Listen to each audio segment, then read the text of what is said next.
আপনারা খালি বস আহত সহযোদ্ধাবৃন্দ, প্রিয় নারায়ণগঞ্জবাসী, সাংবাদিক বন্ধুগণ, আমি আল্লাহ তাবারক ওয়া তাআলার শুকরিয়া আদায় করছি যে রাব্বুল ইজ্জত মুক্ত পরিবেশে আজকে আপনাদের সামনে আমাকে এখানে হাজির হওয়ার তৌফিক দান করেছেন। আলহামদুলিল্লাহ। প্রিয় নারায়ণগঞ্জবাসী, আপনাদের স্মরণ আছে আমার আরো অনেক আগে বাংলাদেশ জামাতে ইসলামের একজন আমির ছিলেন। এই নারায়ণগঞ্জের গোল্ড ফাদার খ্যাত একজন দুর্দর্শ লোক মহাসড়কের পাশে 72 ফুট লম্বা একটা ব্যানার টানিয়ে রেখেছিলেন। উনি সেই ব্যানারে লিখেছিলেন, অমুকের প্রবেশ নারায়ণগঞ্জে নিষিদ্ধ। আরেক ধাপ এগিয়ে তিনি জেলা প্রশাসক এবং জেলার পুলিশ সুপারের উপস্থিতিতে একটা সভায় বলে রেখেছিলেন, ডিসিএসপি সাহেব আমার নামে খুনের একটি অগ্রিম মামলা দায়ের করে রাখেন। আমি অধ্যাপক গোলাম আজমকে খুন করতে চাই। আলহামদুলিল্লাহ, স্বৈরাচারী সরকারের জুলুমের শিকার হয়ে কারাগারে তিনি থাকা অবস্থায় দুনিয়া থেকে বিদায় নিয়েছেন, কিন্তু গড ফাদারের সুযোগ হয় নাই সরাসরি তাকে খুন করার। এই অধ্যাপক গোলাম আজম সাহেবকেই তিনি নিষিদ্ধ ঘোষণা করেছিলেন নারায়ণগঞ্জের মাটিতে। যে ভাই নিষিদ্ধ ঘোষণা করেছিলেন, আজকে তিনি কোথায়? তিনি কি নারায়ণগঞ্জে আছেন? অহংকার ভালো জিনিস নয়। গর্ব অহংকার করতে নাই, দাম্ভিকতা দেখাতে নাই, ক্ষমতার জোরে ছড়ি ঘুরাতে নাই, মানুষকে খুন করতে নাই, সন্ত্রাসকে প্রশ্রয় দিতে নাই, সন্ত্রাসীদেরকে লালন করতে নাই। এই কাজগুলো যারা করেন, দুনিয়ায় তারা তাদের করুণ পরিণতির একটা অংশ ভোগ করেন এবং আখিরাতে আদালতে at the day final judgement আল্লাহ তাআলা তাদেরকে শুলে চড়াবেন। সেদিন সেই শুলটা বাংলাদেশের বিভিন্ন দেশের বিদ্যমান শুলের মতো নয়, সেটা আগুনের মহাকুণ্ড। আল্লাহকে ভয় করুন, দাম্ভিকতা অহংকার পরিহার করুন, তওবা করুন, আগে মানুষ হন তারপরে মুমিন হন। আমরা কোনোদিন বলি নাই যে আল্লাহর মেহেরবানিতে কি এইখানে লোকদের একটু কষ্ট হচ্ছে, যারা মিডিয়ার ভাই তারা সামনে আসেন এই জন্য, তাই না? এইখানে আবার লাল পট্টি মাথায় বেঁধে কেউ কেউ হুকুম দিচ্ছেন পিছন থেকে বসে যান। না, কেউ বসবে না এখানে। তারা তাদের পেশাগত দায়িত্ব পালন করবে, ধৈর্য ধরে ইনশাল্লাহ আপনারা সহযোগিতা করবেন। তারা তো আপনাদের কথাগুলো জাতির কাছে, বিশ্ববাসীর কাছে পৌঁছাবে। এই কাজ না করলে পৌঁছাবে কিভাবে? ইনশাল্লাহ আপনারা ধৈর্য ধরে বসুন, কথা শুনুন, যতটুকু দেখতে পারেন আলহামদুলিল্লাহ। আমার সম্মানিত ভাইরা, বাংলাদেশ আমাদের প্রিয় জনগণের প্রিয় বাংলাদেশ। এই বাংলাদেশে কে কোন ধর্মের, এই প্রশ্ন সম্পূর্ণ অবাধ্য। 18 কোটি মানুষের দেশ একটা সাজানো ফুলের বাগান। ফুলের বাগানে এক জাতের গাছ দিয়ে ফুলের বাগান সাজানো হয় না। বাগানের মধ্যে বিভিন্ন জাতের গাছ থাকে। কোনো কোনো গাছে ফুল ফুটে, ওই ফুলটা দেখতেও সুন্দর, ঘ্রাণও তার চমৎকার। আবার কোনো কোনো বাগানে ফুল ফুটে কিন্তু ঘ্রাণটা অত চমৎকার না। আবার কোনো কোনো গাছের তার বৈশিষ্ট্য হলো ফুলও ফুটে না, ফুল যেটু ফুটে না, ফুলের কোনো ঘ্রাণও নাই, কিন্তু তার পাতাটা চমৎকার, এর নাম পাতাবাহার। এই 3 জাতের গাছ নিয়েই তো ফুলের বাগান। সুতরাং বাংলাদেশটা একটা ফুলের বাগান। আল্লাহ তাআলা যাদেরকে এখানে পয়দা করেছেন, মিলেমিশে তারা হবে এই বাগানের অধিবাসী। অতএব বাংলাদেশে যারা জন্মগ্রহণ করেছেন, তিনি যে ধর্মেরই হন না কেন, তিনি এই দেশের একজন গর্বিত নাগরিক। বাংলাদেশের সংবিধান সকলকে সমান অধিকার দিয়েছে, সাংবিধানিক অধিকার। কিন্তু আশ্চর্যের বিষয়, কষ্টের বিষয়, 54টা বছর এই জাতিকে বিভিন্নভাবে ভাগ বিভক্ত টুকরা টুকরা করে রাখা হয়েছিল। এই কাজটা সুকৌশলে আওয়ামী লীগ করেছিল। তারা প্রথমে এই পার্বত্য এলাকার লোকদেরকে উস্কাই দিল। নেতা বললেন, বাংলাদেশে যারা বসবাস করে তাদের সকলের একমাত্র পরিচয় তারা বাঙালি, এখানে যারা থাকবেন বাঙালি হয়ে থাকতে হবে। পার্বত্য চট্টগ্রাম তার এই কথায় প্রতিবাদে গর্জন করলো, অস্থির হয়ে উঠলো যে আমরা বাঙালি নই, আমরা পাহাড়ি। তিনি একটা বিভক্তি প্রথমেই টেনে দিলেন। সেই যে পার্বত্য চট্টগ্রাম অশান্ত হলো, আজ পর্যন্ত আর শান্তি ফিরে আসে নাই। শান্তি বাহিনী নামে একটা বাহিনী গঠন হলো, তাদের হাতে 10,000 সামরিক কর্মকর্তা এবং আমাদের সৈনিক নিহত হলো, সাধারণ মানুষ নিহত হলো। এমনকি তারা নিজেদের মাঝে আবার বিভিন্ন গ্রুপে বিভক্ত হয়ে নিজেরা নিজেদেরকে খুন করলো। সেই যে খুন ঝরা শুরু হলো, সেই খুন ঝরাটা এখনো অব্যাহত থাকে। তারপরে তারা কি বললেন? বললেন যে বাংলাদেশ 2 ভাগে বিভক্ত, স্বাধীনতার পক্ষে একদল, বিপক্ষে আরেক দল। এখানে জাতিকে আরেকবার ভাগ করা হলো। স্বাধীনতা যুদ্ধে যার যে ভূমিকা ছিল মানুষই তার সাক্ষী। কিন্তু দেশটা স্বাধীন হওয়ার পরে কেউ কি জনসভা করে, রাস্তায় নেমে মিছিল করে, পত্রিকায় বিবৃতি দিয়ে অথবা কোনো জায়গায় একটা বক্তব্য রেখে বলেছে যে আমরা বাংলাদেশের স্বাধীনতা মানি না? এমন কোনো দলের নাম আপনারা জানেন? এমন কোনো দল নাই। সবাই প্রিয় দেশের স্বাধীনতাকে মেনে নিয়েছে, স্বেচ্ছায় গ্রহণ করেছে, সানন্দে গ্রহণ করেছে এবং সকলেই বাংলাদেশের স্বাধীনতার উন্নয়নের গর্বিত অংশীদার হতে চায়। কিন্তু যখন আপনি 2 ভাগে ভাগ করে টুকরা টুকরা করে সমাজে হিংসার চাষ করবেন, প্রতিহিংসার সংস্কৃতি যখন আপনি গড়ে তুলবেন, তখন তো এই জাতি আর ঐক্যবদ্ধ হতে পারবে না। এবং একটা বিভক্ত জাতি কখনো বিশ্বে মর্যাদার সাথে মাথা তুলে দাঁড়াতে পারে না। এরকম একটা বিভক্ত জাতিকে জাতির মাথার উপর কাঁঠাল ভেঙে অন্যদের খাওয়ার পরিবেশ তৈরি করে দেওয়া হয়, যা বাংলাদেশের জনগণ অত্যন্ত করুণভাবে গত 53 বা 54টি বৎসর তারা প্রত্যক্ষ করেছে। আমার সম্মানিত ভাইরা,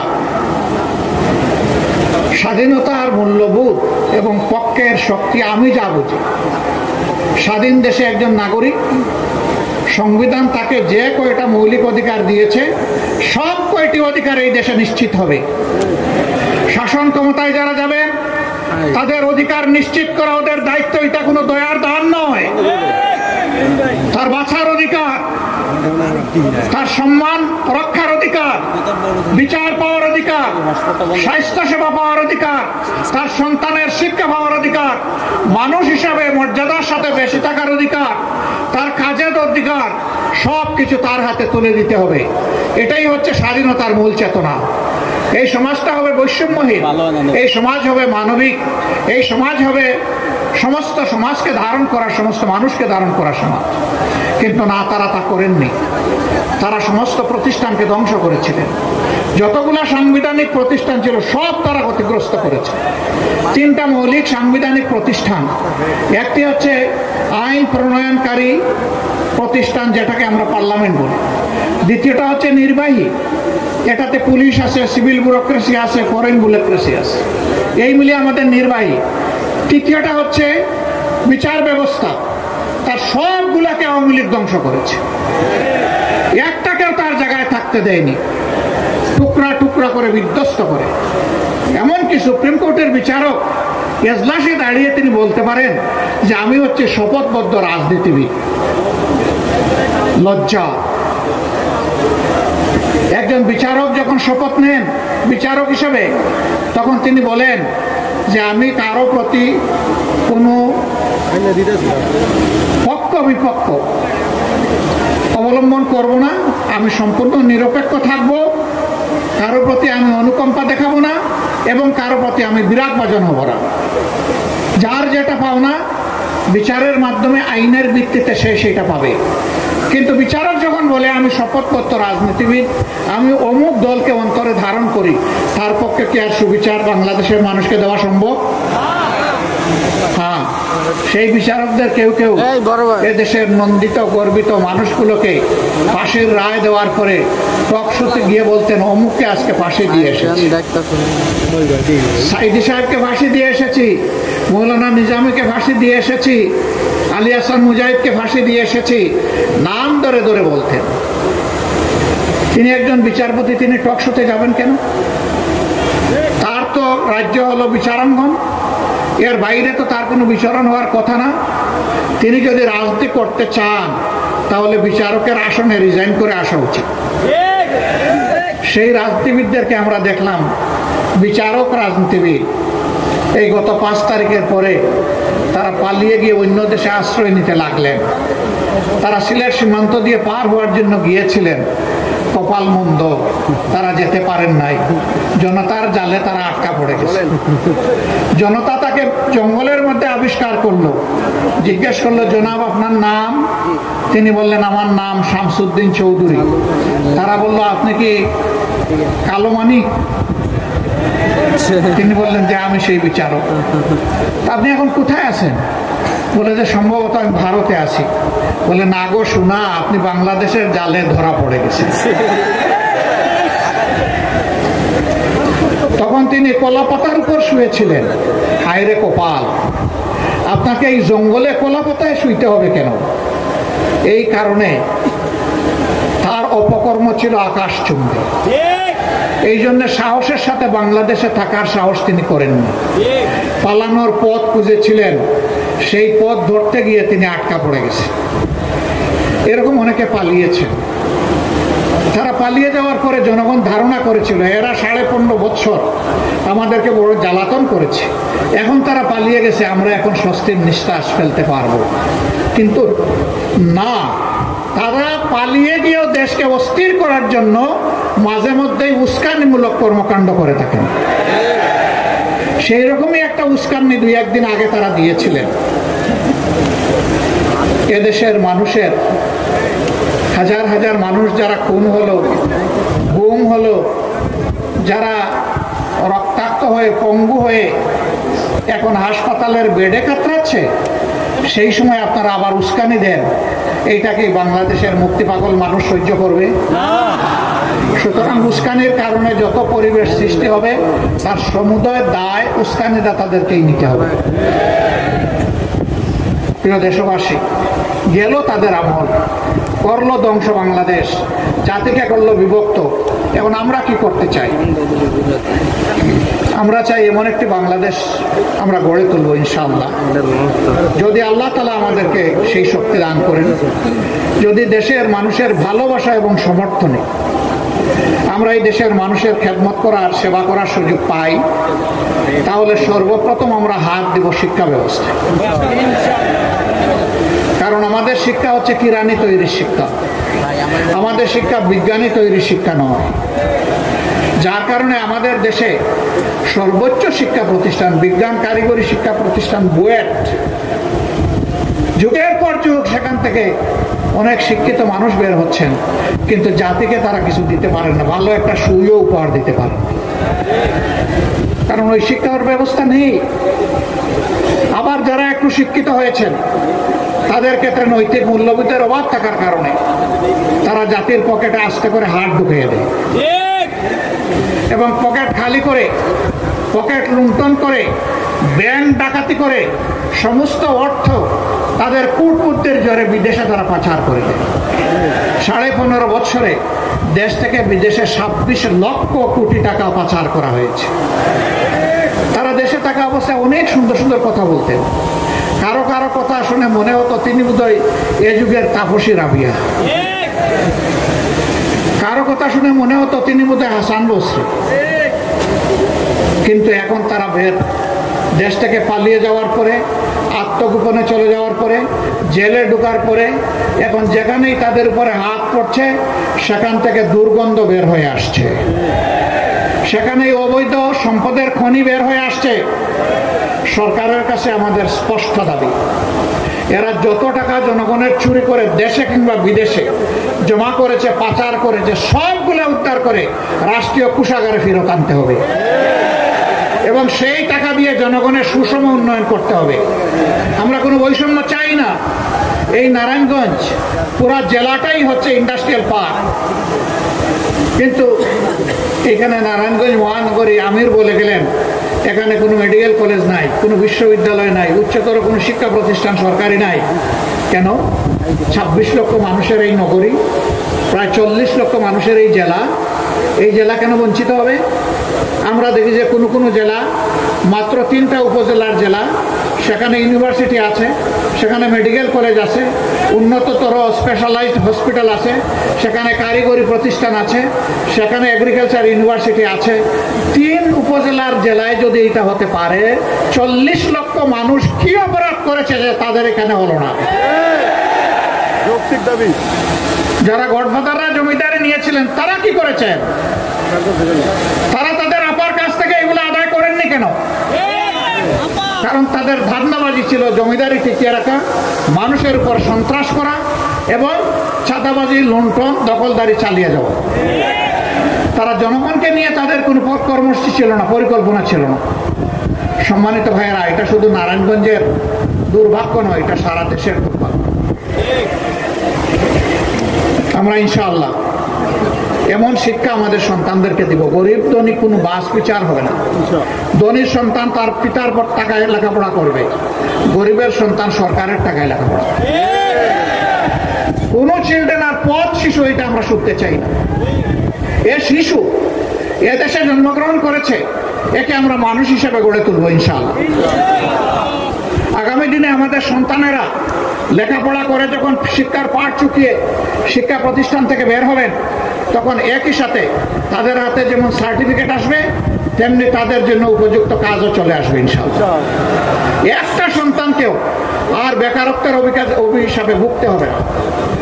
একটা দেশের 3টা ইন্ডাস্ট্রি যখন সমান্তরাল সামনের দিকে এগিয়ে যায় বিশ্ব সভ্যতায়, এই দেশ সোনালী গৌরবের শিখরে পৌঁছে যায়। ফার্স্ট ইন্ডাস্ট্রি হচ্ছে হিউম্যান ইন্ডাস্ট্রি, মানব শিল্প। এর উপরে কোনো শিল্প নাই। দুনিয়ার যত শিল্প আছে সকল শিল্পের আবিষ্কারক হচ্ছে মানুষ, পরিচালক হচ্ছে মানুষ, কর্মকর্তা হচ্ছে মানুষ, শ্রমিক হচ্ছে মানুষ, ক্রেতা হচ্ছে মানুষ। কাজেই মানব শিল্প এবং মানব সম্পদকে আগে গড়ে তুলতে হবে। 2 নম্বর শিল্প হচ্ছে ইলেকট্রোমেকানিক্যাল শিল্প। যেহেতু আমাদের দেশটা ছোট, ল্যান্ড আমাদের কম, এই জন্যে কৃষি জমিকে যেভাবে নষ্ট করা হচ্ছে এটা চলবে না। এখানে শিল্পের জন্য পার্টিকুলার পরিকল্পনা থাকতে হবে। প্রশস্ত জায়গা দখল না করে আকাশ দখল করেন, উপরের দিকে উঠান, ভার্টিক্যাল এক্সটেনশন করেন, সেখানে আপনি ইন্ডাস্ট্রি কায়েম করেন। এই জায়গাগুলোকে আপনি গণহত্যা করবেন না। আশ্চর্যজনকভাবে আমাদের দেশের সয়েলকে, ল্যান্ডকে জেনোসাইড করা হচ্ছে, গণহত্যা করা হচ্ছে, শেষ করে দেওয়া হচ্ছে। ইন্ডাস্ট্রি জায়গা দখল করছে, আবার তার বর্জ্য দিয়ে নষ্ট করছে, আবার কৃষকেরাও নিজেরাও নষ্ট করছে। অপরিকল্পিত, অবৈজ্ঞানিকভাবে, হিসাব নিকাশ ছাড়াই কেমিক্যাল সার ব্যবহার করতেছে, আবার কীটনাশক ব্যবহার করতেছে, পরে পরে মাটির জীবন শেষ করে দিচ্ছে। এগুলো প্রতিকারে সরকারের কোনো কর্মসূচি নাই। তারা গালে আঙ্গুল দিয়ে দেখে কি হচ্ছে কি না, কিন্তু কিছু করে না। নদীগুলাকে শেষ করে দেওয়া হয়েছে, এইগুলা পলি জমে এখন নাই, অনেকগুলা মরে গেছে। এখন নদীর বুকে এখন চাষাবাদ হয়।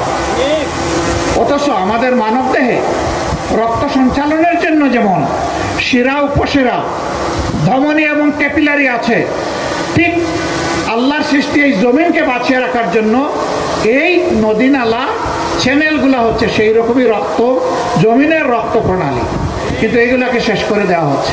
আমাদের রক্ত প্রণালী বন্ধ হয়ে গেলে হার্ট অ্যাটাকে আমরা মারা যাই, তো জমির রক্ত প্রণালী বন্ধ হয়ে গেলে জমি বাঁচবে কিভাবে?